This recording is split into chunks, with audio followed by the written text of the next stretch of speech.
You're now live. I always say that. I love this organization. It says, we're telling your followers that you started a live video. I'm always excited. So here we are back at, I don't know if anyone's out there. This is a resumption of Witty Wednesdays where we get to talk to amazing here we are. Oh, that's brilliant. So she's joined. Zahra Barri has joined. And now, oh my God, this is going so well. Live with Zahra. And now I'm going to see her cheery face. God, it's still a miracle. It's not happening. It's connected. Yes, she's there. How are you? Hi, Helen. How are you? You see, this to me, this is still a miracle that this can all work. Do you do these Instagram lives a lot now? Of course, the gigs are, I haven't I've done online gigs, but not on Instagram Live. So this was a bit new to me. Yes, but you're in there. I'm so excited to meet you. This is Me just too. like, so I've got a glass. Have you got a glass? I've got a glass. I've developed a penchant for sake. Oh, over lockdown. What goes into a sake? Is it a potato? No, it's this. It's a Japanese like kind of wine. Yes. It's made out of rice. Oh, rice. Yeah. And then it becomes alcohol. And then it becomes alcoholic. Somebody does something. It's not just like rice in there. No, it's like fermented rice with this koji stuff or something. And okay, I need to know what it tastes like. Can we have some? Because you're a very good writer, so let's have some words. It tastes like, well, I don't know how great a description. I feel like it's like a mixture of white wine and vodka. Oh my God! It's like in between. Oh my God. Okay, so I have to, can I do a name drop? Because it's so exciting, because you're a proper stand-up and you've written an amazing novel, and here we all are, quip and excitement. But going back to the vodka and wine thing, just to segue for a second, Jane Horrocks, I'm sure she won't mind me mentioning this, gave me a tip that if you put vodka, put a little bit of vodka when you're out and about, ask the waiter for some vodka, then the rosé, together. No way. Yeah. And I urge you to try that on another occasion. It is the most extraordinary drink. Anyway, that sounds amazing. I know, and and it was a strange night thereafter because it's very strong. But anyway, enjoyed the sake. So listen, first of all, so tell everyone how you and I came to know each other. Obviously, this is our first meeting, but what made you enter your manuscript for the Comedy Women in Print Prize?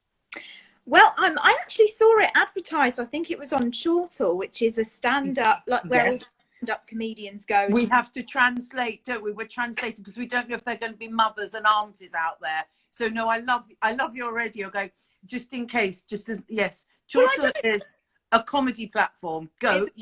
It's a comedy website where a lot of the industry go and read reviews and things like that, and there's lots of articles.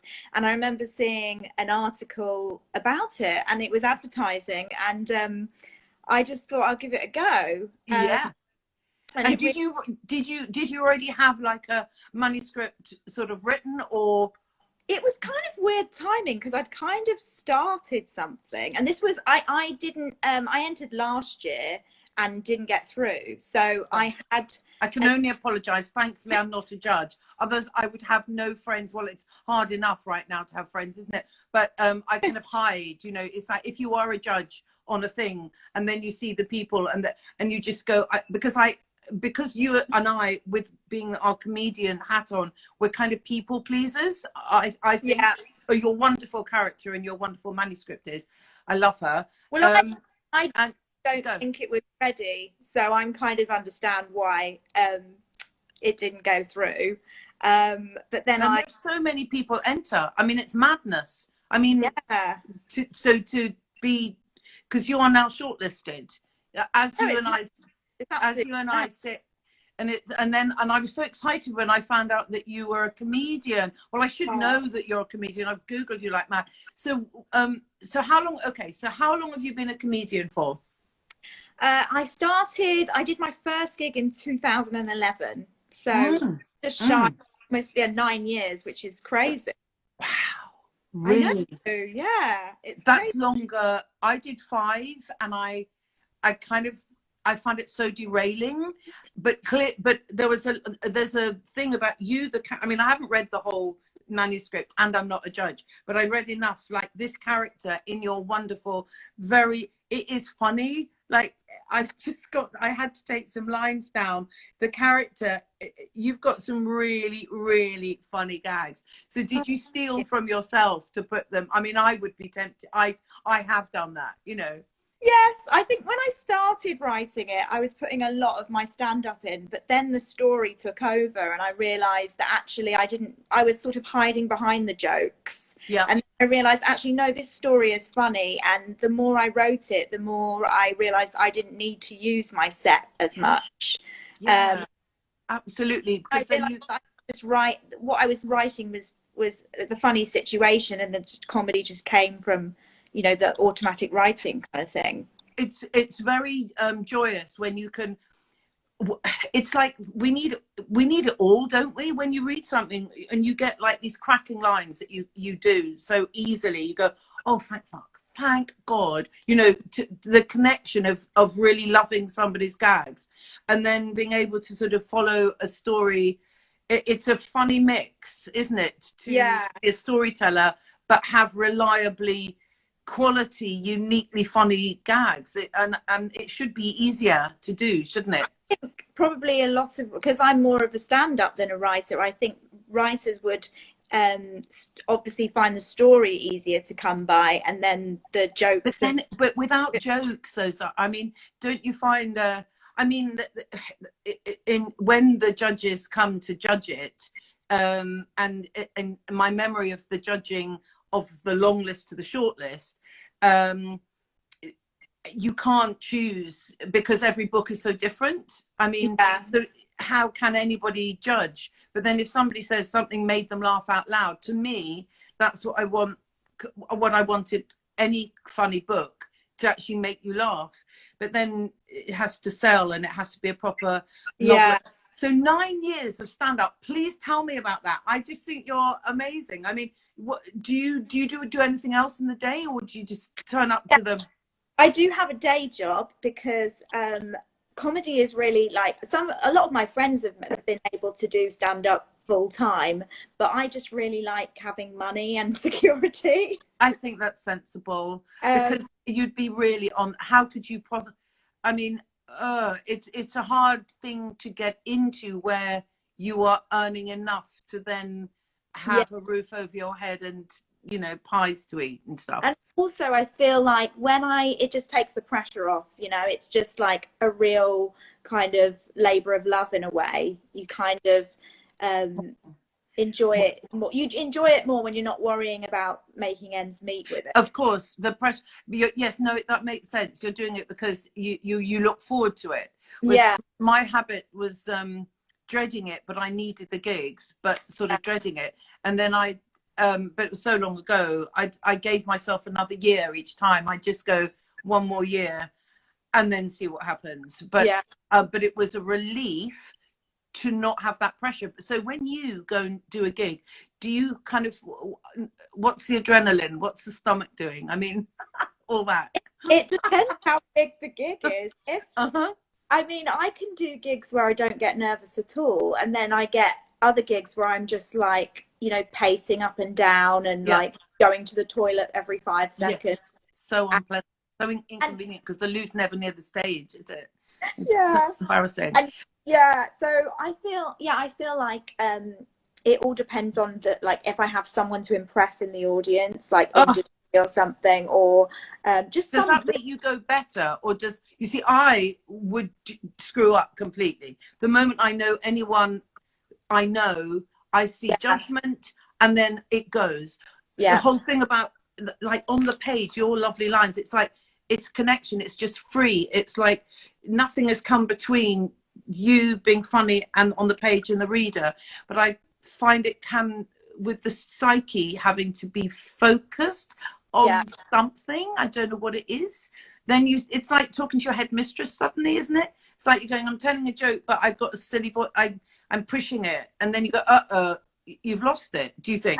I've definitely had gigs where I've cared too much, and the pressure has been too much, and it just Yeah. it kills the comedy, because I think part of being funny is like you are relaxed, and but then I've had gigs where they've been like open mics and I've not really cared that much, and then they might not go well either, because I you once have you to say have there that level of like caring enough but not being too. Yes. You know, With an open mic spot, is that where you would actually try out new material? yeah, try out new material, and it's So not you've like got a vocal. lot, you haven't got that much to lose, because people would know, although you have got everything to lose, let's face it, that very experience of, I mean, I, even as an old person, did it quite recently, and it is that feeling beforehand where somehow you've just got to be amused at yourself. Do you think? Yeah, yeah. Somehow. And that's so arrogant, people would think. Do you think? Yeah, I think it helps if you are entertaining yourself, because if you're entertaining yourself, at least someone's happy. And did you? Yeah, absolutely. No, do people talk about this a lot? Because it was quite lonely in my day, because there weren't that many of us doing it, and they were so spread out. We weren't together, and we were very competitive, because there was a carrot, but the carrot of TV is very different now. So what is the climate now amongst clever women like you? Are you mates with people? Do you collaborate, or? Yeah, I've got lots of comedian friends, and Wow, the I can't say that. circuit. I I don't believe that. don't. I just feel yeah, there's so many comedians. I meet new people all the time, which is great. And it's very, very competitive as well. So Yes. So how do you handle that? Because that is a killer for comedy, isn't it? Because comedy is about sort of a bit of love, a bit of being amused, a bit of connecting, a bit of somebody else being funny and making you funnier, and you making them funnier. And that's like that audience interaction. And when, as you say, when it doesn't happen, and I know exactly what that's like. You go, it isn't happening. I think the joy of being with someone else funny is, there's just nothing like it. But I seek these people out. It's good to see different types of stand-up as well, because like it's nice, it's refreshing. It helps you with your own act to see different styles and people taking risks and stuff. Well, okay, people taking risks. Do you find now that people will actually copy other people's content? Because I'm a thing about, I think wit, particularly with women, has to be original. Ideally it's original. Ideally what Quip's doing, this is not a political broadcast for Quip at all. I'm just excited to have you, a proper comedian. But it is about there being a range of voices and styles. What happened in our days, you'd get somebody who was really like deadpan, like Jack D. Do you remember? Yeah. You know, and then you'd get like 20 deadpan. I mean, I'm paraphrasing it, but that's how it would seem. How is it? What are the different styles where you're at? You get a lot of Stuart Lee impersonations. Ah. I think it's when you're new. I think it's only natural for you to emulate who you are really into. Yes. So, but I think as you go through your career, you develop your voice and it becomes more unique to your style. And do you play yourself? I'm just so interested. I keep interrupting you. When you stand on stage, are you using this voice to talk about your content? That's really interesting that you say that, because I feel like I've become more myself on stage over the years, because I think when I first started, I sort of did this sort of, I wasn't totally myself. I had a different voice. Yeah. I feel like it was a higher voice. Yes. But that's obviously that can be a sign pushing, but also pushing. I think that maybe to start with, it's a kind of extension of yourself. But this is the interesting thing about women stand up, is that you are writing your material, and that differentiates you from, say, a wonderful impressionist who has to use voices for being funny as an impressionist, and then needs the content on top. But you're going out and being like Yeah, like Billy Connolly would, or something. You know, like a person. You go, here is a human being. We know the name, and now we want to hear his stories, her Yeah. story, Yeah, and that's difficult. you do become a heightened version of yourself, but then you Yeah. sort of, I really like using my life experience more, because I think when I first started, I just sort of did jokes that were very, I think anyone could have said them to a certain extent, but now I'm using a lot more of my experience. And Uh-huh. Would you ever go on stage? Because I get that. I love the way your gags are bedded very comfortably into your story, into your novel story. So it's all very interesting. But I mean, like, properly interesting. That said, like, yeah. So then, if you went on stage now and just had to describe something that had happened today, would you be? Would you be amused? Would that be exciting for you? Or yeah, would I you mean, need gags? well, sometimes if you really put yourself out there and you've done it for so long, you can kind of almost write on stage, which I wouldn't say I'm a pro at, but I feel like if I've had something happen to me that day and Yeah. it's quite extraordinary, and I Mm. feel like I need to process it on Yeah, stage. yeah, yeah. So I might do like a few of my like tried and tested gags, and then in the middle kind of sort of say what's happened to Go me. into that. And Well, okay, yeah, so hold that thought, because then that's we can liken that to writing, because a lot of a writer's tip has been, write as if you're telling a friend. So, oh yeah, so there's that kind of closed up join. absolutely. And then so what you're doing there on stage is you're going, okay, I'm going to enjoy. It's as if I'm telling someone I know that I trust will be amused by this because I'm amused by it. Yeah. But then if you haven't worked out,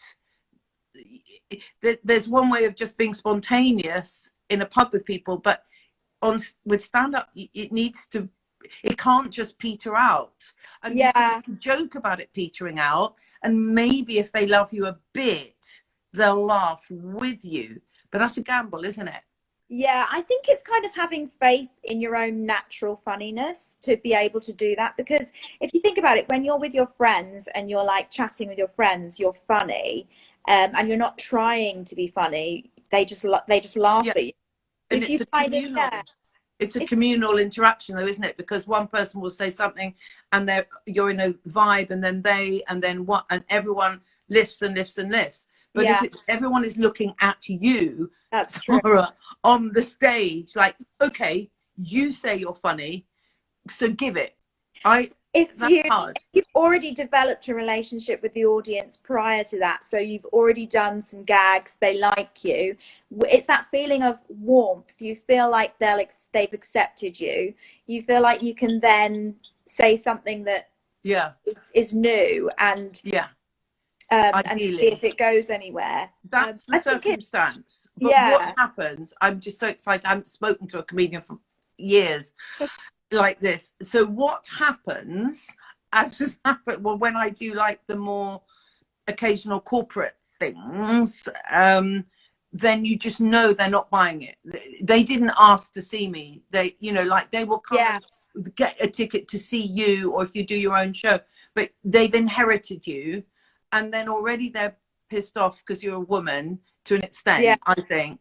And then the fact that you consider yourself funny by the definition of being there is another, And then I was just noticing people kind of like looking at their watch, like, you're doing that on fucking purpose. Yeah.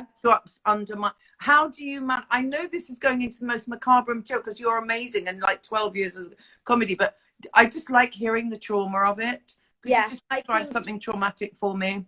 I think you can't do a gig. You're not, every person bombs occasionally, as long as you're not bombing all the time. Yeah. But I've got some, I mean, I once went to Kent and opened with the story about how I started my period, which is basically what happened is my mum thought that I had pooed my pants. She didn't period. It's a true story.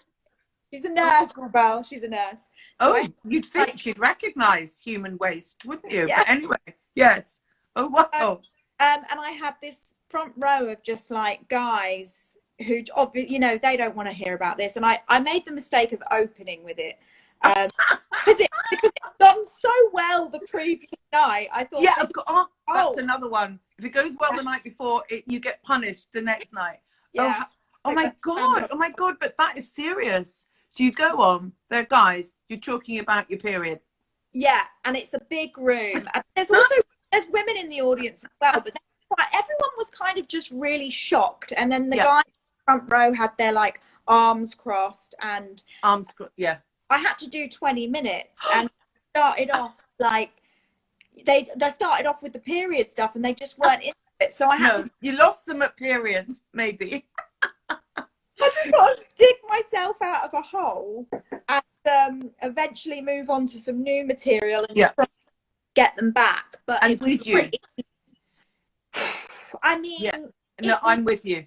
I know. Respectable in a kind of you can be proud. You can be proud because another person, a weaker person than you, me, I've actually left the stage because you just think, nah. You don't get paid if you don't do your time. No, there's that. But you know, it's not about the money. It's about like soul. Yeah. But it is a kind of hell. Interestingly, when you know you're failing, it's quite interesting to experience yourself failing in public, isn't it? It's almost like you've got to remove your ego, and when you are failing, you know you do such you basically ruined the gig. Then you get this in your set where you don't care that because you've made the gig so bad it can't get worse. So actually, it starts to get better. A release, but with that pivot, so I need to define that. So with that moment when you know it's fucked, basically, then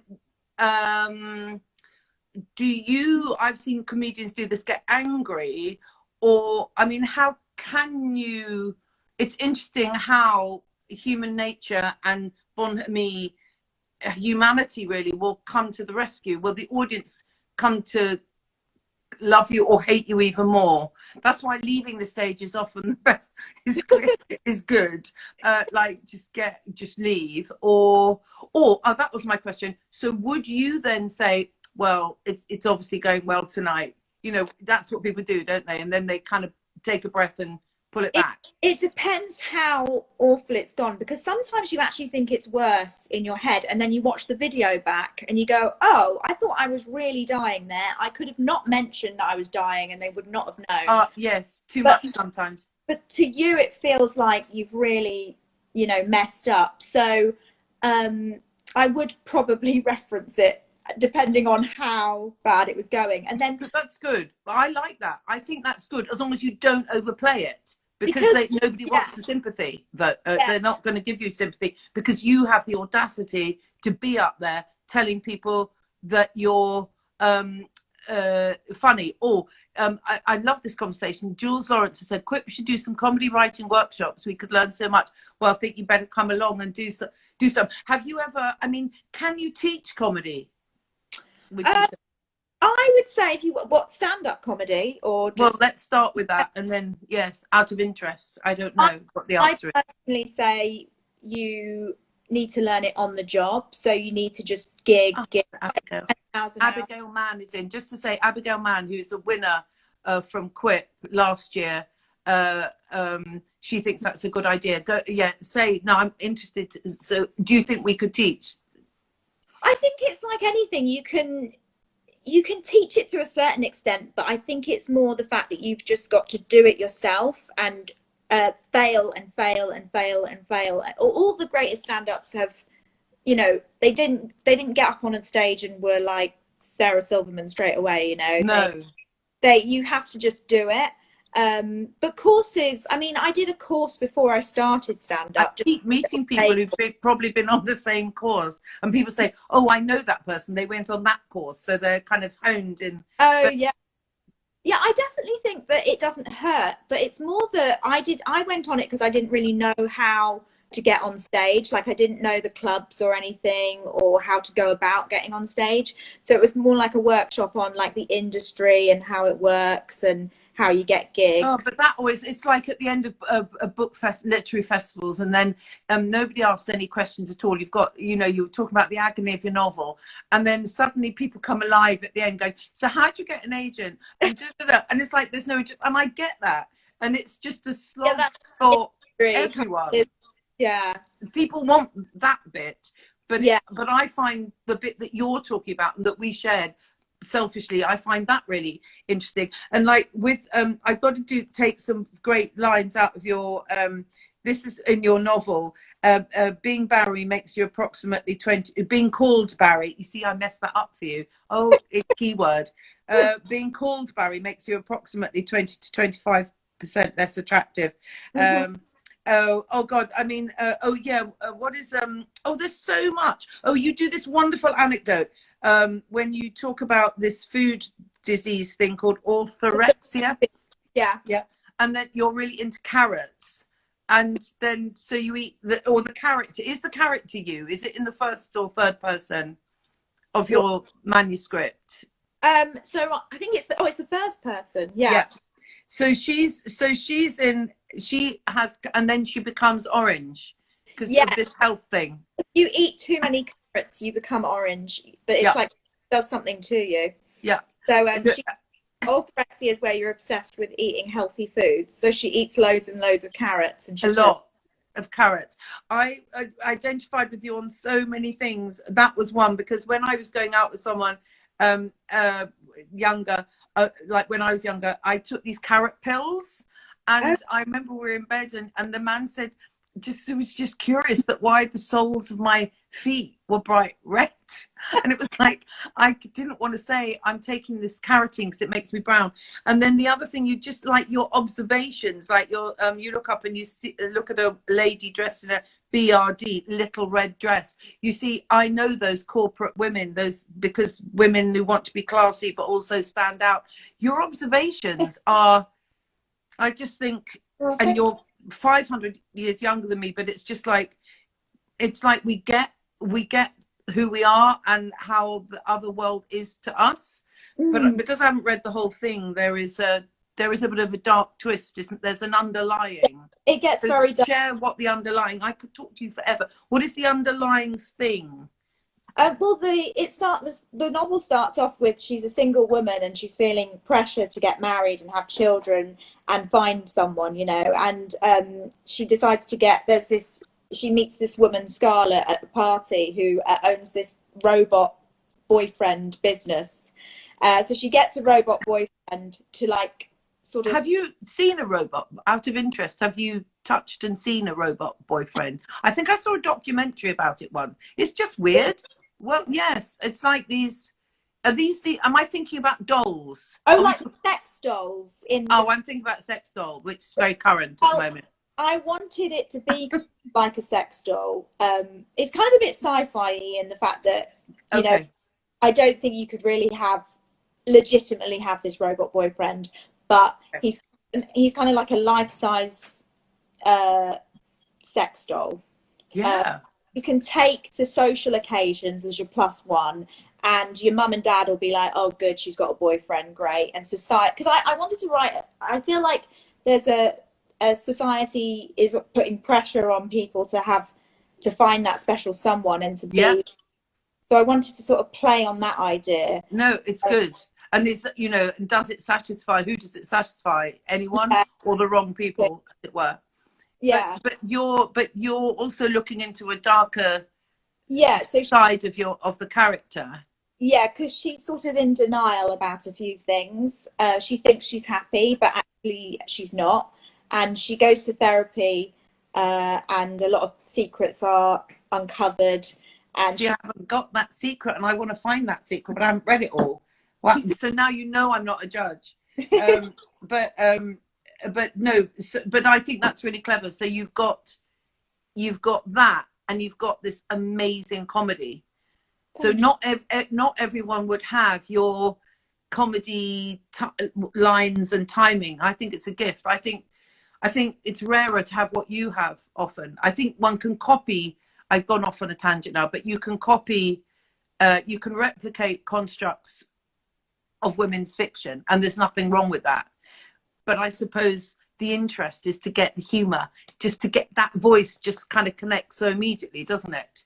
I think I'm the sort of person that likes to talk about dark topics, and I think if you're going to do that, I just want to really make people laugh. I don't want to do it in a sort of I want to write about dark subjects, but in a light-hearted way, and that's kind of why I wrote the book, because it's all about just embracing your truth, and it's quite liberating. It's, and also, if we go back to the kind of that fancy word discipline of comedy stand up, because that's the wrong word, but what I'm trying to think of a word where you just have to go for the word, because if you don't go for the word, the audience aren't going to know unless you time it, and it's a dot and you kind of rely on that, and that can be tiresome. You've actually got to nail it with the words. And going back to this female audience thing, it's obviously very different now. But I did mention periods when I did stand up, but in a different way. But no, actually, just anecdotally, because that must touch us all, because that is a subject, and it's awkward. But I never wanted to make people feel awkward and just do a truth thing. Yes, and I think you seem to be very similar. So it's not like I'm doing that. Yeah, it's like I genuinely want to talk about this subject, and I know it makes people uncomfortable, but I want to talk about it. I don't want to talk about, I mean, some people are very clean comics, and that's fine, but I want to talk about difficult things and dark stuff. But in doing that, which you do, and I applaud it, you're not doing it to shock. You're doing it because it's part of your humor. Yeah. And then what we have to do is, pardon?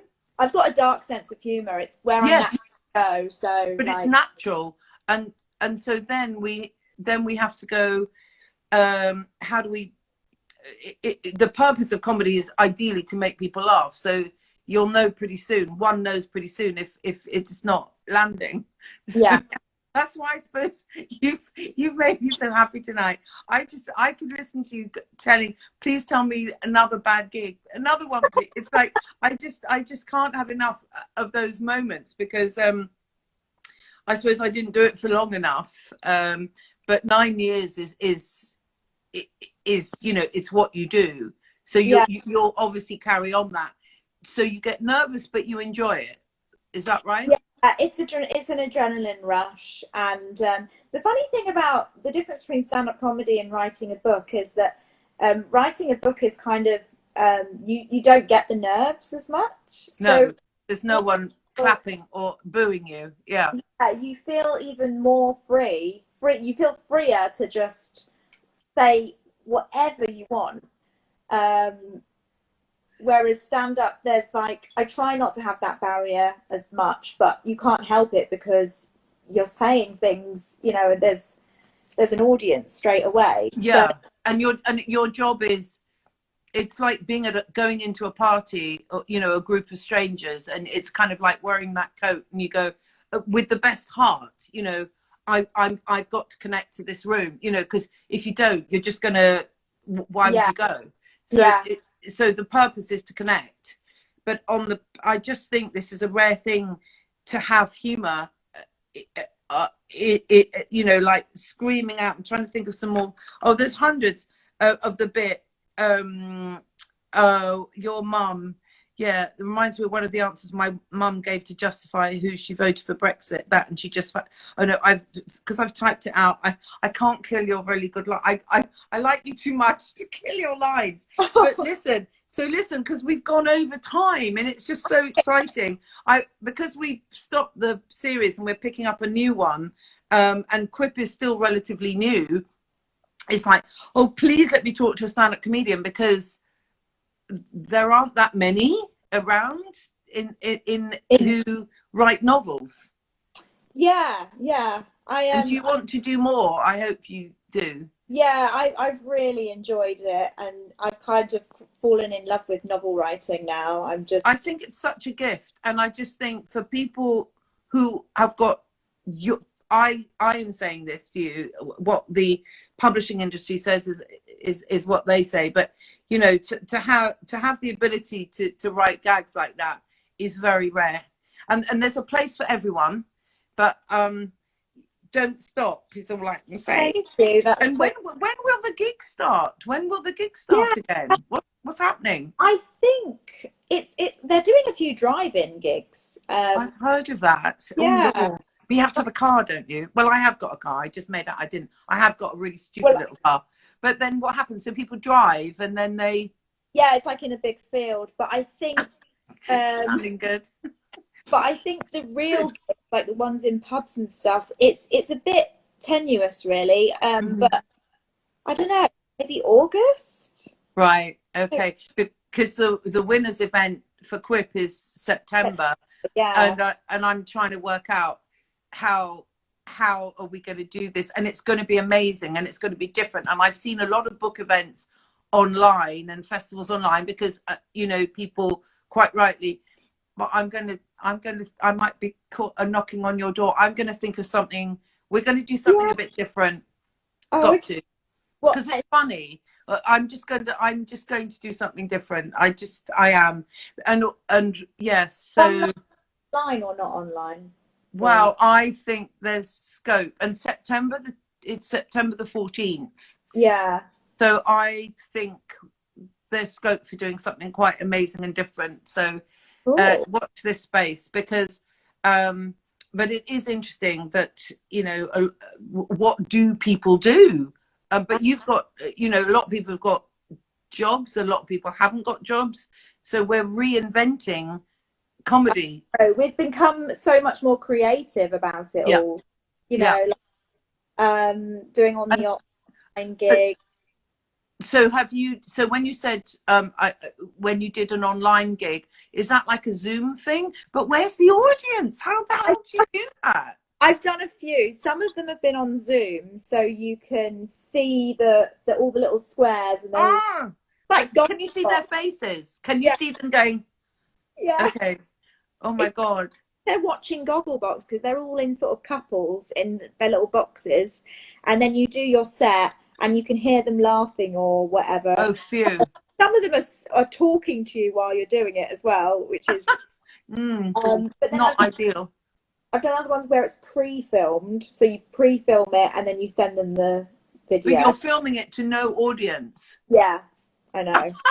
But you know, like, and I had to do a grown-up talk to a university thing. Like, that doesn't happen to me every day. But I have only got used to doing this very recently, and I assumed that they would edit it. So I just did it in one take. Yeah. I was reading it, my hair was shit and the whole thing. And then I did that and I went, oh, fuckity fuck. And I thought, oh, they'll edit that. And I thought, you'll edit that. And then I repeated, like, it was so clumsy. I just said a thing and then I said it again, like you do. Yeah. And it was a lot. And you just go, so okay. Well, they took the fuckity fuck out, but yeah. So if we're to find where you are, where can we come and find you? Do we go to your website to find out your lovely... Oh, where my gigs are? Yeah. Well, I'll probably tweet about them. I love Twitter. Instagram, I'm on it a little bit, but more Twitter. Okay. Well, I mean, what we do with these Witty Wednesdays have been some really nice questions, and because I got so excited talking to you, I haven't learned yet to answer the questions and talk to the person. I'm new to this.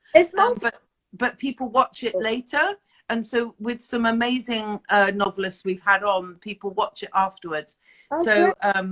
So we watch what we'll find you on Twitter and find out what you're doing. Yes. Okay. And we'll talk and meet in September the 14th. Yeah, I can't wait. And well done. I have enjoyed this.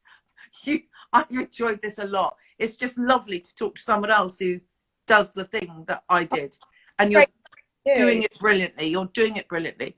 So goodbye, everybody. We say goodbye. I'm going to finish my bottle of cava. And thank you so much. And see you soon.